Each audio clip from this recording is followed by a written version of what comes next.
Good evening. Once again, my name is Dorado Kenny, and I'm the Dean of Student Services here at the lovely Eastview campus. And it is my pleasure tonight to introduce our speaker, Mr. Ellis. As Dr. Rhodes said, Los is a 2002 graduate of the University of Oklahoma. Got one woo. Los is an author, a businessman, a motivational speaker, and a life coach. His ability to identify creative solutions is enhanced by his expertise in project management, information technology, government, and entrepreneurial startups. Los shares his personal branding experience with more than 90 colleges and universities across the country. Los is very dynamic, high energy, and has about the biggest smile ever seen on a human. Please give it up for our speaker tonight, Mr. Los Ellis. I appreciate it. Every time I come, I have these notes, and I realize that they're probably not as good as my memory. So, can everyone hear me well? All right, I'm going to ask you to allow me to do two things tonight. I'm probably going to pace to the right. I'm probably going to pace a little bit to the left. Now, if you feel like I'm neglecting your side of the room, I need you to do me a favor. I need you to just take your right hand, touch it across on your left shoulder. That lets me know I need to come to your side. Now, if you have a problem and you don't have both hands, just kind of self-pat yourself. There we go, like that. All right? Don't do it like this. That's bad. All right? So, first of all, let me give you a quick background about myself. I like to tell people when you get speakers who... can we turn that down just a little bit? When we get speakers who come, sometimes they give you all this wonderful advice and they tell you all the things you should change and do, right? But you have to quantify that, right? You have to say, what's the background? Let me know a little bit more about you so I know how much of that information that I should take in and how much really should apply to me. So I'm going to give you the quick and dirty, within a minute, my rundown. My mother and father fell in love a long time ago in a place called Biloxi, Mississippi. My dad was on his way to go to the Marine Corps. He fell in love with this lady and her Spanish wasn't very good. Well, her English wasn't very good, but her Spanish was good. She came from a little place called Santo Domingo. But they fell in love, and regardless of the language barrier, they had this idea that they wanted to have a son. Right? Yeah, right? You're going to see where this come in at. They had a girl, and for speed's sake, they had 9 daughters. 7 beautiful, 2 ugly. I can say that because they're my sisters. And if they're watching, I love you all. But then they had this wonderful thing where she had 2 baby boys. Now, they were awesome baby boys, right? And she raised these baby boys in the palm of her hand. But the first baby boy, she just kind of let him do his own thing. And he kind of ran around and did what he wanted. The second baby boy, she realized that he was going to be something good. And all the dreams she had that was deferred that she wanted to do in life, she put in this baby. But she kind of pushed him about right here. And the other girls, the 7 plus 2, they kind of helped levitate that arm. And she held him about right there where his butt was at about eye level to her eyes. And he saw the world at a macro view. So he saw what it should be like and what it could be like. And so that baby boy stayed there till he was about 7. And she put him down to about eye level. And she said, son. She really said my name, but she said, son. She goes, Mama's going to put you down for a second. But as soon as she gets the shrimp, she'll pick you back up. And she put him down and his feet started running. And he ran to Norman, Oklahoma, got a degree at the University of Oklahoma. He ran around, came to Austin. And then all of a sudden he ran into this building at 8500. He ran to Austin Community College and he stands before you today. Now, I tell you this because it's going to be the backbone of my speech. Everything that I've gotten today, I got because my parents and my sisters elevated me. They kept me there. They helped me see the world so I can see that network. And what I'd like to do today is to show you how to build your own network and how to use it. So I titled this the Interstate Highway. How many people travel the interstate daily? Everybody does? Anybody without a driver's license? That's over 18. Okay, great. So you're gonna like this. So where's my clicker? Great. Okay. Great. How many people heard of this guy, Dwight Eisenhower? Right? I don't want to know how you voted. I just want to know if you like him. Okay. Now, let me tell you why I brought this guy. Because this guy is very, very instrumental to the way I see the world. See, a long time ago, he was a commander of the Allied forces in World War II. And he came home. And he became president. And he was faced with one of his greatest dilemmas. He said when he was back in the military, he could get supplies. That would be food, gas, ammunition, even the love letters to the people on the front line. He could get it from behind the enemy lines, behind their lines where it was safe, all the way to the front line. He could do that in roughly 2 days. 2 days. So whatever we created here in America or in Europe or anywhere else, he could get it to the front line within 2 days.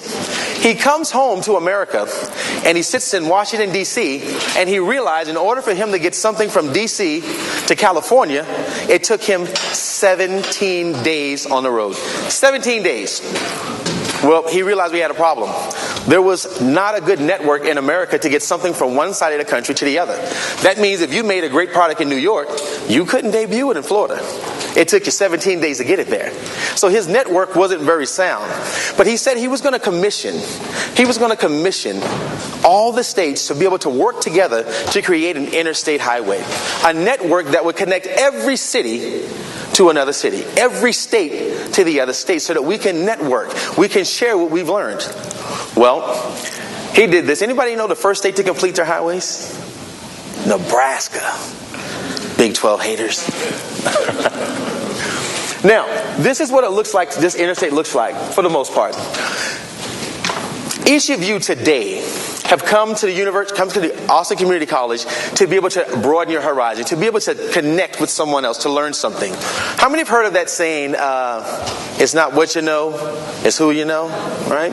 We've all heard that. But you can't really get to know anyone if you're stuck in one place, right? So if you're sitting here in Austin, Texas, you can do wonderful things in Austin, Texas, but if you want to really branch out and you want to do anything in technology, you've got to have some connection to California, right? You got to have some connection to New York if you want to do anything in movie and industry, right? You got to have a way to get there. Now, I know someone's back there doing this and, oh, you can fly on an airplane. Well, sometimes you just can't travel by airplane. Sometimes you got to put it in a truck, right? Let me share this with you. In order for you to truly get that network to work, you got to have some foundation, right? You got to lay that concrete to make the interstate work, right? How many people can tell me they make a good first impression when they meet people, right? Anybody make a first good impression? Right? See, when you travel down that interstate highway, when you leave Austin, Texas, I can assure you, if you do this, it doesn't carry the same meaning, right? It doesn't carry the same mening. Because if you do this and you go north on I-35, right, you're probably going to get, they're probably going to duke it out with you, right? They don't like that in Norman. That's the University of Oklahoma for those who haven't been.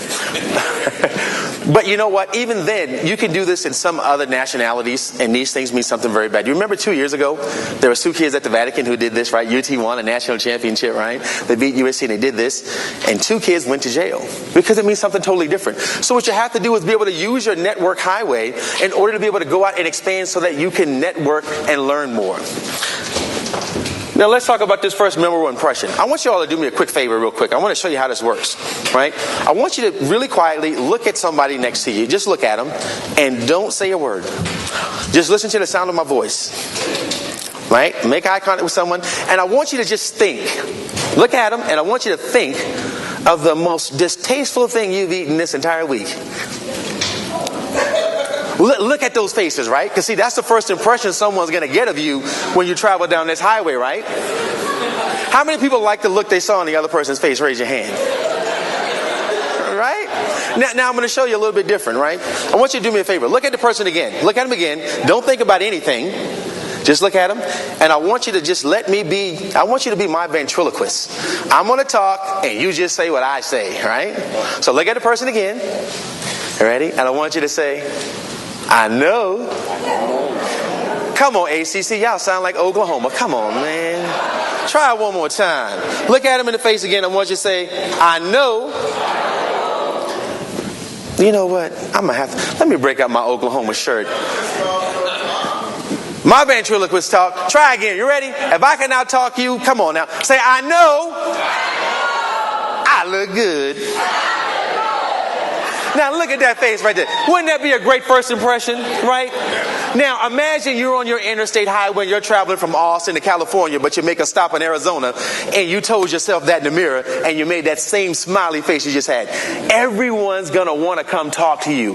Or they're going to want to know what you're smoking, right? Right? So you got to have that first impression that you travel down an interstate highway, right? But we realize that that's just one stop, one connection, right? We got to put more things in our bag. Right? We got to have that positive attitude. And what that means is that same look you just had on your face, you've got to keep that every time. Because see, every time you've done this, you probably smiled maybe 100 times, right? Anybody smile less than 100 times yet? 100, 2,000 times, right? You've done it, right? And it maybe not that exciting to you, right? But every time you smile, I'm willing to bet someone's encountering you for the first time. That's their first impression of you, right? So what's that movie, 50 First Dates? You get 50 first smiles, right? It's about the same, right?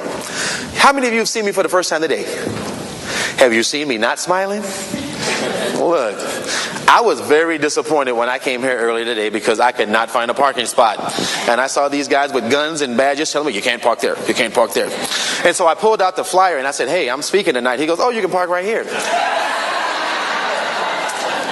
But I smiled the entire time. When I got out the car, I got out and I walked in and he says, man, that was a cool smile you had. That's all he remembered.